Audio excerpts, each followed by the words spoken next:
Hi friends! It has been raining all day long, and in the 5 minutes that we get every so often of sun, there is just an even stronger, mightier, more thunderous storm about to hit us. So it was definitely not possible for me to shoot outside like I typically like. When shooting outside, I'm able to control more things with highlights and shadows, especially if it's very cloudy out, because it just kind of makes everything very even, and then I can adjust different things in Photoshop. And it allows me to match different light sources and all that stuff.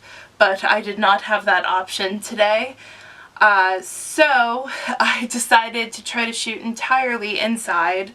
And I felt it would make my life the easiest if I did so up against a white wall with one singular light source for everything.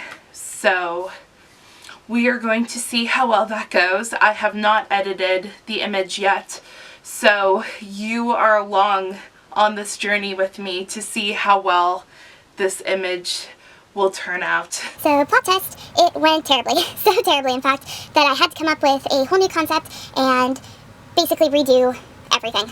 Well, I managed to find a couple of minutes when it was not raining and the lighting was pretty decent out. So I'm going to take some pictures of myself very quickly, and hopefully I can get this all done before my battery dies. This time everything went super well. Now please enjoy the sound of rainfall happening outside my house.